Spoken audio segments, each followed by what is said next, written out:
Hello, this is Lisa Shea, and these instructions are making for a money origami frog. You need a dollar bill or a piece of origami paper, a set of eyes if you want to use eyes, and some glue if you want to use glue. You don't have to have eyes or glue, I just like to use them to add on to the frog so it's more clear that it's a frog. It is completely up to you if you want to add eyes or not add eyes. So you start out with your bill, or with your origami shaped like a bill. And you're going to start out by folding one corner down against the opposite side of the bill and give it a nice sharp crease. So this crease is making a triangle. You unfold that piece, then you take the opposite corner and you're going to do the same thing. You're going to take the corner of the bill and fold it down against the long side of the bill on the opposite side and give that a nice sharp crease to again form a triangle shape. Now you unfold that part and you've got an X shape in there, and there's a bottom side to the X where the two ends of the X end, and you're going to fold the bill down so that you have a straight line across that bottom part and give that a crease. So now you see that you've got a square and that there's an X in the center of the square. Unfold your fold, and now when you look at this X, you'll see that there's a halfway mark where the X two pieces cross, and you're going to fold the bill in half so that it goes through the center of that X. And there you go. It should fold down to that other line that you made earlier, and unfold it. Now this next part is a little tricky. This is called a water bomb squish. What we're going to do is squish in on these fold lines we just made. So you want to push in on that middle line towards the point of the X, and I'll do this from a number of different directions so you can see how it's squishing.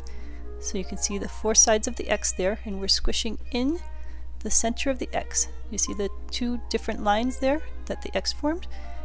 And if you do it slowly, you'll see how it wiggles itself in all by itself. This might take a little practice. If you're not very good with the water bomb base, don't worry, this does take a little practice. So if you put down one side and give it a crease, and then put down the other side and give it a crease, that'll help get it started, and you'll see that the other parts of the fold start to come in on themselves. So you're folding along the lines of the X.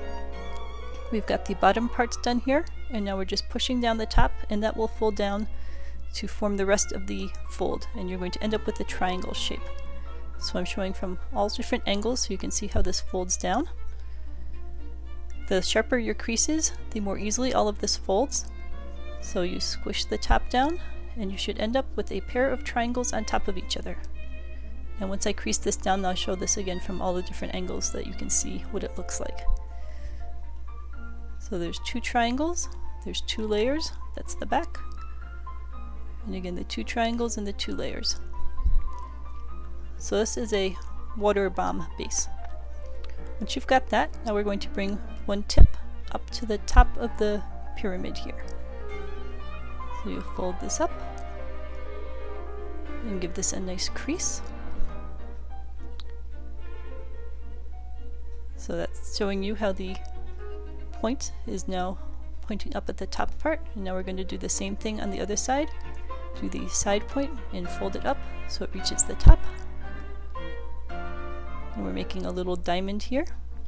So you can see the diamond and how it's folded into the top on either side. The next point is going to be folding each of these points out sideways to make wings, just like on this little helmet over here on this side.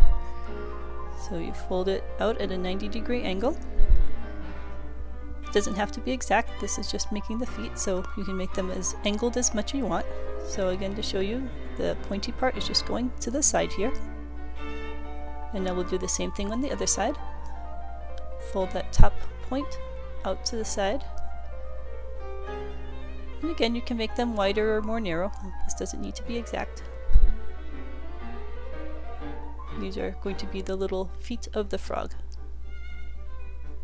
So once you've got those two pointed parts done, then we're going to fold the two sides in. So we're starting with one side and we're folding it into the center, just about the center. It doesn't have to go all the way in.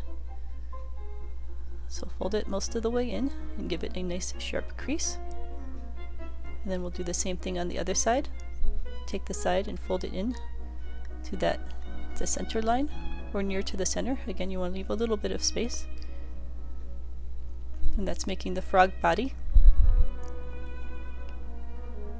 So the final step now is going to be to fold the body into thirds. So we want 1/3, 2/3, 3/3, and I guess this doesn't have to be exact, so I find it best to give it the fold in a general sort of shape and then wiggle it a little until it seems like it's about 1/3 and 1/3. So fold it over and then just wiggle it back and forth a little until it seems to fit into thirds.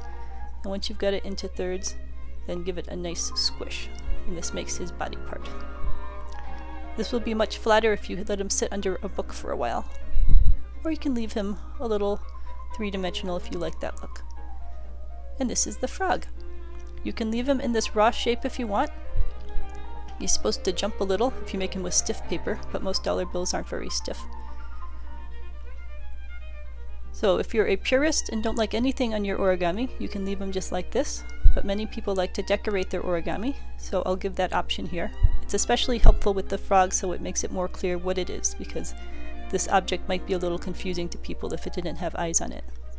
So there's eyes that you can get at pretty much any store, or you could just cut circles out of construction paper and use some glue to make little spots. The good thing here is the glue is in soft glue, so people can always yank it off later if they want to spend the money. They don't have to worry about having eyes on their money, or they can give the money with the eyes on it, and it could be a nice present that they give to someone else. So you put the little eyes onto your frog. Frogs usually have 2 eyes. And there you go. Now you've got a mini origami frog. These are great for wedding presents or for graduation presents. You can visit lisashea.com for more information about folding all sorts of mini origami shapes or other kinds of origami shapes. There's all sorts of things you can do with mini origami. And again, I want to say that you don't have to use money. If you don't want, you can just cut a piece of paper into the shape of a dollar bill and you can use that as well. Have a wonderful afternoon, and thank you very much for watching this video.